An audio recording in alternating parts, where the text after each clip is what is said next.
Welcome one and all, whoever may be watching this, part 45, Tides of Numenéra. Yes, all of those things are correct. Okay, so we've got this moor and we need to figure out how to open it, and we did have the option to give it the shard of whatever. So Aretus wants to offer himself. The thing is really interested in Makina, but we've got this jar of Iron Wind, and I'm assuming because it's an option, maybe that's what will get us through without having to sacrifice anyone. You draw out the battered metal jar and hold it aloft, well within reach of the tongues. Nearby you hear a sharp intake of breath from the speck. Is that? Risking a glance towards her, you see that her eyes are bright with wonder. And also horror. Uh-oh. She watches the movements of the tongues, and it's clear that she has no idea what's going to happen next. Well, we lost the item, so obviously it was very hungry. Several of the tongues dart toward the jar, snatching it out of your hands. They begin to twist at it, trying to pull it apart. For the first time you realize what a mistake this might have been. Then you hear a loud buzzing sound from the metal container, as if whatever was inside was suddenly woken up. The tongues stop twisting the jar. A furious chittering and hissing answers the angry buzzing of the iron wind, drowning it out, and the tongues toss the jar around like a great beast playing with its food. Then with a final violent shake, the tongues hurl the jar into the moor. The chittering and hissing rise to a climax.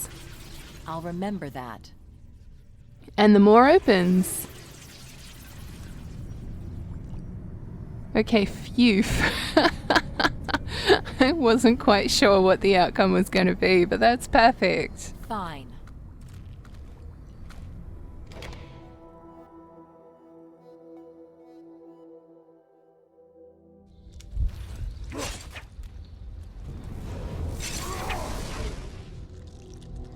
Huh, okay.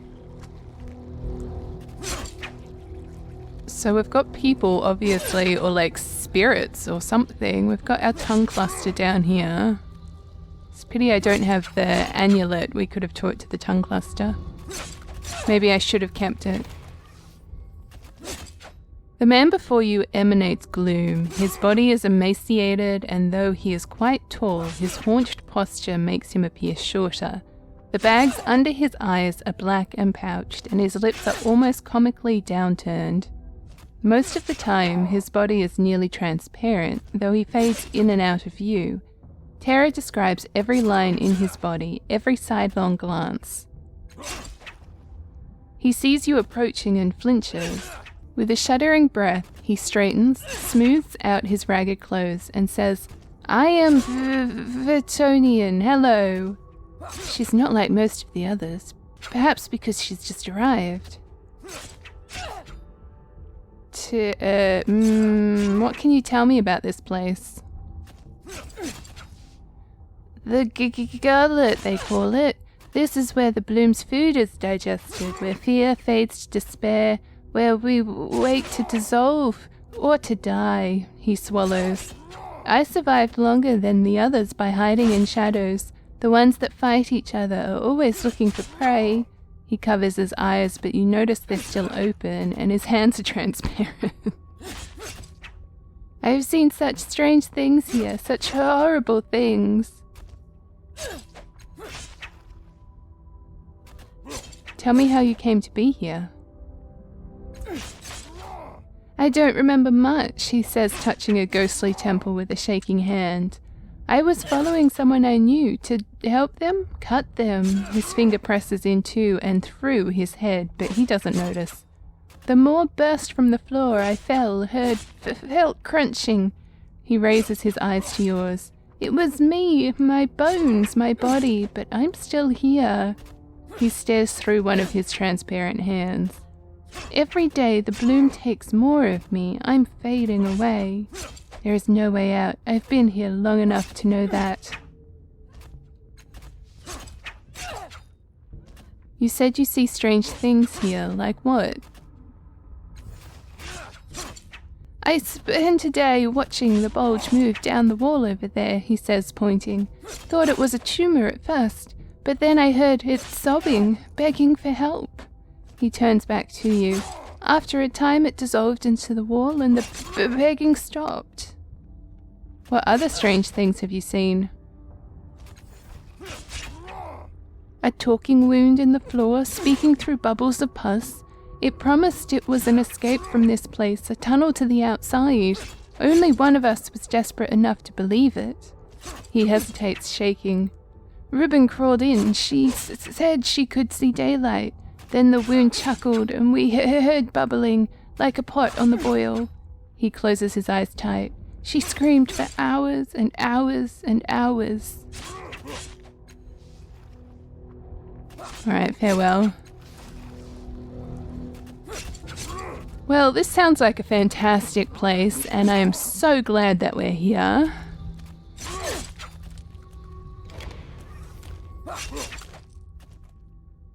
A cluster of bloom tongues sways before you. These are much like the ones you encountered in the trade post, but this time the hissing and buzzing voices of the bloom are eager and impatient, worming their way into your mind. Somehow the bloom is trying to establish a connection on its own without the aid of the amulet. You realize that the amulet granted you a measure of control over the voices, but now that control is gone. Yeah, okay, so there's a degree of risk involved if we chat with the tongues here, but I'll keep that in mind because we might have to. You've got it. Let's just see what else is around. Oh dear. A knot of human figures stab and cut at one another, snarling like beasts. All of them are semi-transparent, fading in and out of corporeal reality. They're a strange, mismatched group, and they seem to be attacking one another randomly. If you remain here or try to move past them, they'll likely see you. So is that kind of saying we have to fight to move past them? Or maybe that's where the tongues can come into it.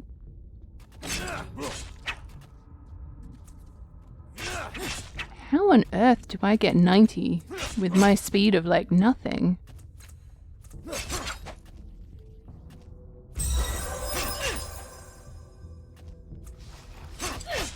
You carefully retrace your step. The combatants don't seem to notice and they go on with their fight.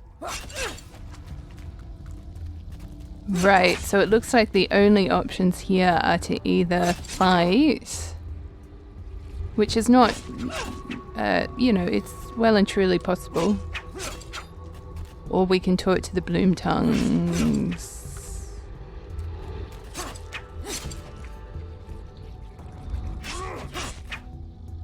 Yeah, I mean, look, I'll chat with the bloom tongue.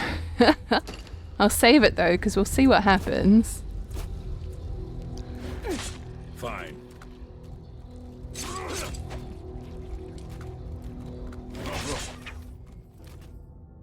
Alright, so allow the voices to enter my mind. The voices grow louder, slithering into the cracks and crevices of your brain, dragging forth memories that are buried deep within you. Pain lances through your head, white hot, as the tongues fixate upon a memory and try to wrench it free. I'm going to tidal surge again.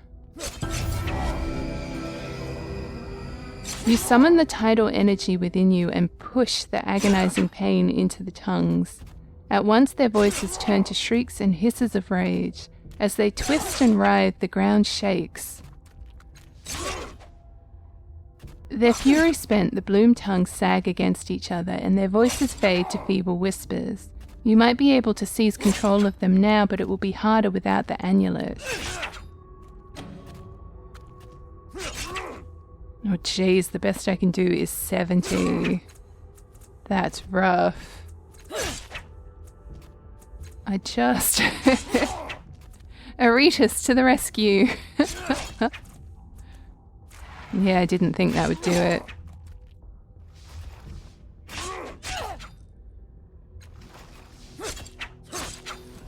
Okay, so... I mean, technically, even without doing the tidal surge, I could let them take a memory and maybe that would satiate them. Or we could just do combat.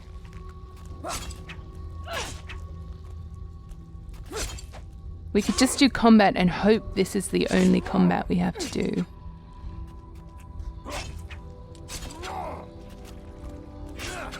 All right.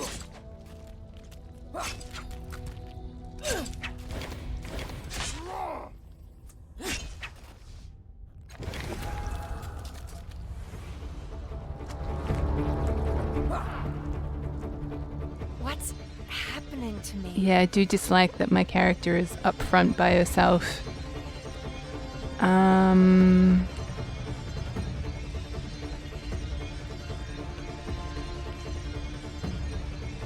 If they've been like attacking each other, how do they have full health, you know? What's this? Oh, he's attacking us too?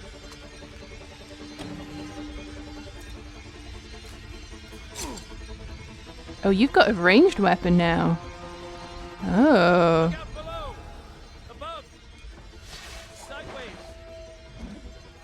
Yikes. Run away! That'd be 6 times better than I was seconds ago!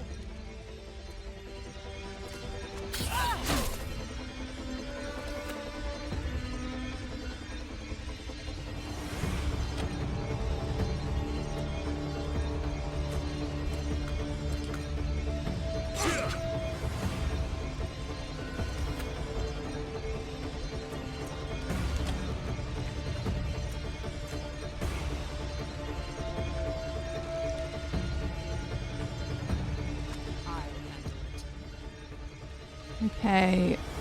Yeah, no, we won't kill you. You're fine.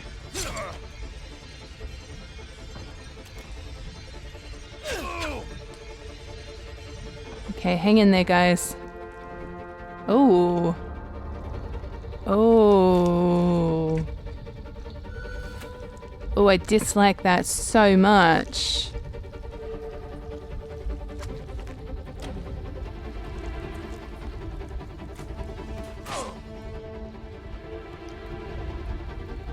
I'm ready. I'm always ready. Okay. This isn't right. Wait, what? Oh, okay. I thought they killed him. Far out. Okay. Let's see what I have.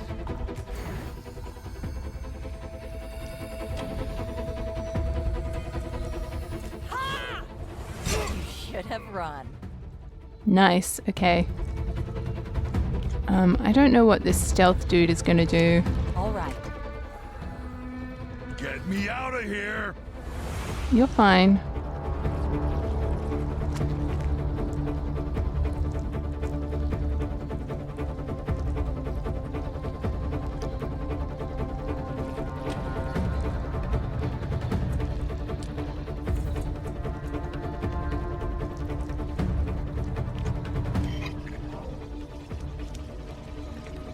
Ah!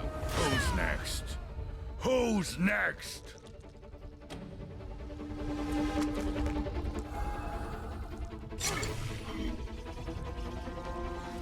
So really, it's just the stealth dude that is gonna. Let's get it off me. Yep. I mean, all things considered, actually, Happy to help. I was expecting someone to die.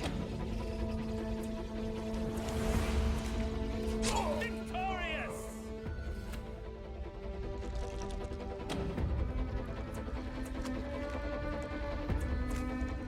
I'm barely hurting it. Yeah, probably should have got you to do something I'm else. ready.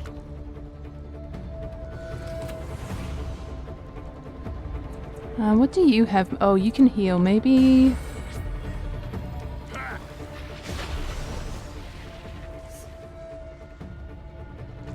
Just hang out On my here because way. he's flanked.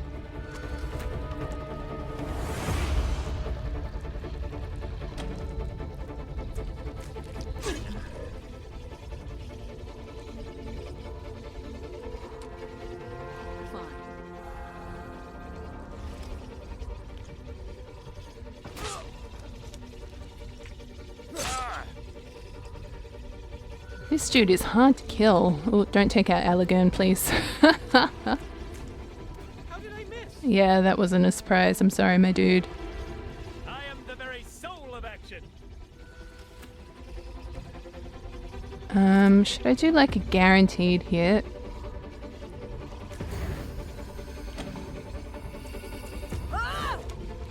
What do you think of this? Yes. I'm there. Okay, so I didn't actually realize Aretus's weapon On it. was ranged, and I'm not necessarily against it, to be honest.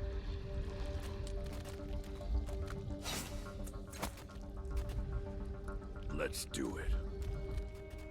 I did keep his other weapon though, because I was like, I'm not sure how I'm going to feel about this. Oh, there's a Murden! Oh, buddy. Ooh, and actually we just picked up a sword. Should also probably heal some peeps. Huh. Is that... I mean, this heals 4 point on critical hits though, and my dude has not... I don't think he's ever gotten a critical hit.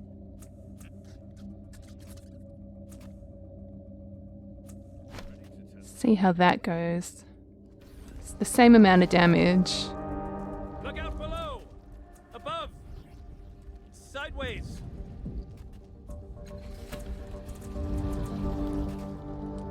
So that heals speed, which actually some of us might need some more speed. Yeah? Just bear with me as I sort of... Oh, right. Yes. Bear with me as I figure this out.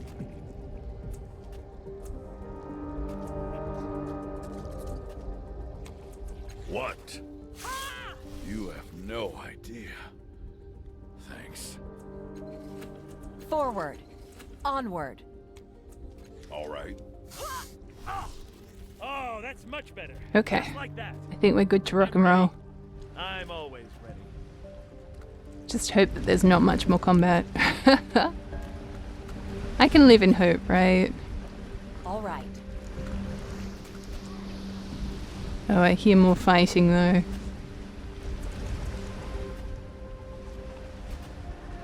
On it. So we've got a whirlpool situation. I'm assuming Siowyn will help us with that. I can hear people fighting, so far out. I'm assuming that just means another crisis event or like 5. It looks like there's many things to interact with here.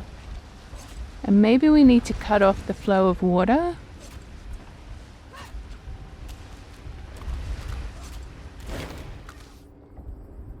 Despair lines the face of this ghostly figure. His aquiline features are clear and strong, his head shaven, his eyes' empty sockets are bleeding, but they turn to you. Hello, he says, his voice deep and sepulchral. I am glad you're here. Kill me, please. She looks substantial. Could she have arrived here without being eaten? Why do you want me to kill you? He looks at you shocked and speaks slowly. Why do I want you to kill me? Are you completely blind? Look around you. Look at this place. Do you think I want to dissolve here? The bloom is eating me, digesting me, and I'm stuck in its gut. What life is left for me? I'm already dead. Anything would be better than this. Why are you standing here? Listening, he says with a slow nod in the direction of the whirlpool. Sounds like a heartbeat, doesn't it? He leans forward ever so slightly. It sounds like peace. You ever think that standing near this thing is what's making you want to die? He goes still for a moment, considering your words. Perhaps, he says at last, or perhaps it's the fact that I'm trapped here and I'll never ever escape until I'm dead. But have no fear, I'm not giving myself to whatever is down there. He leans away from the whirlpool ever so slightly. I've seen what happens to those who throw themselves into those waters. His mouth twists. They're torn apart, but they don't die. They live on as part of the bloom. We hear them weeping sometimes, or screaming. What happened to your eyes? I don't know, he says flatly. I came here too long ago, and the memories are the first things the gullet takes. Then hope, then the senses. He looks down. All I know is I have been here a long, long time. What happens if I kill you? Then I die, I disappear, the bloom gets no more of my essence. Whatever afterlife may await us is my reward. If you don't, he falls silent, sighing. If you don't, I'll be here, fighting despair, listening to the weeping of the others and trading hopeless words until I fade away. You shouldn't be so willing to throw your life away? Really? He says with a scornful smile. A thread of blood spills from an eye socket and he wipes it, leaving a blurred arc of crimson across his cheekbone. My life is over, stranger. The bloom is digesting me and I can't escape. Nothing I do here will matter. So tell me, why shouldn't I throw away my life as you put it? What value does it have down here? What would you have me wait for? You aren't alone down here. Why don't you join with the others and fight your way out? Have you seen the others? Most of them are wild beasts. The rest are losing their minds. No, stranger, there's no hope for us, no future. Only the horror you see before you. I guess try to kill him with a normal weapon? The weapon passes through him as if he isn't there at all. He sighs. Do I look as if that might work? Well, hey, don't judge me. Of course.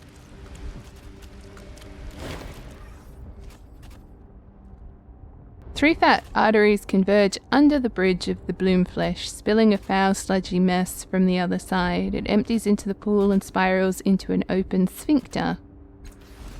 Step away from the opening. Okay, so we can't interact with that at all. To action! So we've got this here, which is also draining. So, like, my bet is we have to somehow stop all of these from draining.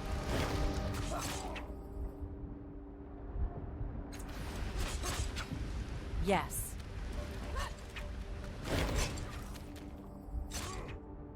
Okay, a cluster of bloom tubes sprout from the floor. One of them, thinner than the rest, has developed a leak and its vile juices flow energetically into the pool. Let's try to tie the tubes. We might have to get Makina to do this.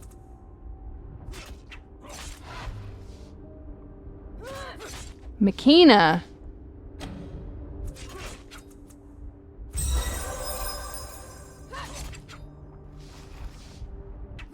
Alright, this sentence doesn't make sense. You deftly manipulate the tube, kinking it to avoid being sprayed you while you work, and you manage, mostly. A few drops of rancid stuff land on your boots. With the fluid pressure momentarily relieved, you expertly tie the bloom tube into a knot. When you release it, the knot holds. No more fluid leaks from this cluster. The level of the pool drops noticeably. Yes, okay. Of course. So we're going to have to find things to either cease the flow or like block them. We've got 2 rooms to check out and there's combat going on in one of them. I can't wait.